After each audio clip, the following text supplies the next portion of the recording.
Kali ini, yuk kita bedah sebuah metode yang keren banget. Diambil langsung dari modul pendidikan di Indonesia. Ini tentang cara membangun pemahaman matematika yang benar-benar mendalam buat anak. Jadi ini bukan soal ngitung cepet-cepetan, tapi soal gimana bikin mereka benar-benar punya feeling sama angka.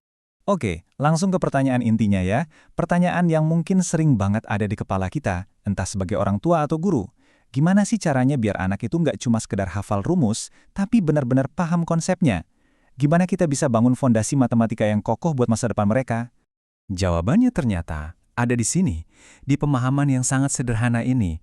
Ini bukan soal nyuruh anak ngafalin, satu itu temennya 9 ya. Bukan gitu. Ini tentang ngelatih mata dan otak mereka buat ngelihat sesuatu, ngelihat sebuah pola, sebuah hubungan. Jadi kuncinya itu visualisasi, bukan sekedar simbol mati di atas kertas. Oke, jadi perjalanan kita nanti ada 4 bagian. Pertama kita bahas dulu apa itu intuisi bilangan. Terus kita masuk ke fondasi utamanya, si teman 10. Habis itu kita lihat gimana polanya bisa kita kembangin ke angka yang lebih besar, sampai akhirnya benar-benar nguasain konsepnya. Oke, kita masuk bagian 1, membangun intuisi bilangan. Seringnya kan kita cuma fokus ke bisa ngitung nggak? Padahal ada yang jauh lebih mendasar loh, yaitu kepekaan sama bilangan itu sendiri. Jadi apa sih sebenarnya kepekaan bilangan itu? Gini deh, bayangin aja ini kayak kemampuan buat ngoprek angka. Anak yang intuisinya jalan, pas lihat soal 8 tambah 5, dia nggak cuma ngapalin hasilnya 13, tapi otaknya langsung mikir, si 8 ini kan butuh 2 lagi biar jadi 10, ambil aja 2 dari 5, nah sisa 3 kan, jadi 10 tambah 3, gampang, 13. Nah fleksibilitas kayak gini nih yang jadi kunci buat ngitung di luar kepala dengan cepat dan akurat. Oke, sekarang kita masuk ke jantungnya nih. Fondasi dari semuanya. Konsepnya kedengeran simple banget. Tapi percayalah, dampaknya ini luar biasa. Namanya teman 10.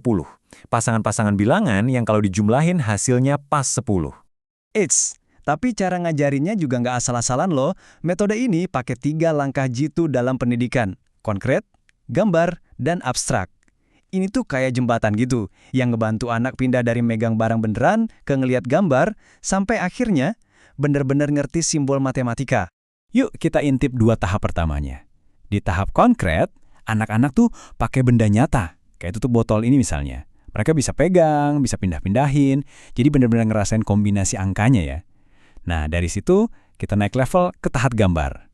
Benda tadi diganti jadi titik-titik dalam bingkai. Ini penting banget buat ngebangun cetakan di otak mereka. Baru deh, setelah pengalaman nyata dan visual tadi ngeresap, kita sampai di tahap abstrak. Kalimat-kalimat matematika yang kita lihat ini bukan lagi cuma tulisan aneh yang gak ada artinya.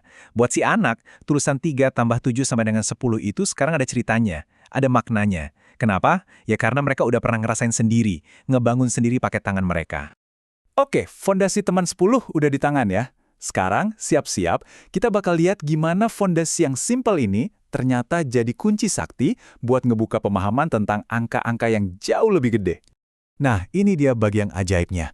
Kalau seorang anak udah bener-bener klik kalau 1 tuh temennya 9, coba tebak.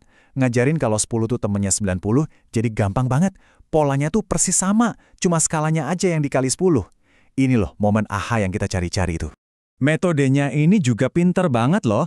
Jadi sebelum loncat langsung ke pasangan 100, anak-anak diajak main dulu sama teman 50. Ini kayak pemanasan gitu, biar mereka makin pede dan ngelihat polanya di skala yang lebih kecil. Jadinya pas pindah ke 100, rasanya mulus, nggak kaget. Dan ini mungkin poin paling penting dari semuanya, tugas kita sebagai guru atau orang tua, itu bukan ngasih jawaban, bukan nyuapin. Tapi kita jadi fasilitator. Tugas kita itu nyiapin lapangan bermain, biar anak bisa nemuin polanya sendiri. Karena pelajaran yang paling nempel itu kan yang kita temuin sendiri ya kan? Oke, sekarang giliran kita. Coba tes intuisi kita bentar yuk. Lihat deh soal ini. 71 ditambah berapa biar jadi 100? Tantangannya, jangan dihitung pakai cara biasa. Coba rasain jawabannya pakai pola yang tadi. Dapat? Jawabannya 29. Dan saya yakin kebanyakan dari kita nggak ngitung manual 100 kurang 71. Otomatis otak kita mikir, oke, angka 1 di belakang itu temannya 9, terus 70-nya butuh 20 lagi. Nah, itu dia. Itu yang namanya intuisi bilangan lagi bekerja. Dan persis inilah yang mau kita tanamkan ke anak-anak. Oke, kita udah sampai di bagian terakhir nih. Di sini kita bakal lihat seberapa dahsyatnya pola ini. Gimana dia bisa ngebawa kita terbang lebih tinggi lagi sampai ke angka ribuan dengan logika yang sama persis. Dan polanya lanjut terus. Cantik banget. Coba bayangin, kalau anak udah klik sama 10 dan 90 yang jadi 100, pas kita tunjukin 100 dan 900 jadi 1000, itu bukan lagi konsep baru, itu cuma kelanjutan yang logis. Nggak perlu ngapalin dari awal lagi. Nah, tabel ini nunjukin gambaran besarnya. Keren banget kan? Lihat deh gimana semuanya nyambung. Dari kita ngerti 8 sama 2, kita bisa langsung loncat ke 80 dan 20, terus ke 800 dan 200. Bahkan angka yang kelihatannya ribet kayak 31, polanya tetap sama aja. Dari pasangan 31 dan 69, langsung jadi 310 dan 690. Akarnya cuma satu, si temen 10 tadi. Jadi, apa nih rangkuman pentingnya buat kita? 1. Intuisi itu lebih mantap dari sekedar hafalan. 2. Jangan lupa jembatan saktinya, konkret, gambar abstrak. 3. Teman 10 itu kuncinya, fondasinya. Dan yang terakhir, yang paling penting, biarkan anak jadi penjelajah, bukan cuma wadah informasi. Dan sebagai penutup, saya mau tinggalin satu pertanyaan buat kita renungkan bareng-bareng. Kalau cuma satu pola simpel soal angka 10 aja, bisa ngebuka pemahaman sampai ribuan kipata. Coba deh bayangin, ada berapa banyak lagi sih pola-pola keren lain di matematika dasar yang sebenarnya cuma nunggu buat kita temukan bareng anak-anak, bukan buat dihafalin mati-matian?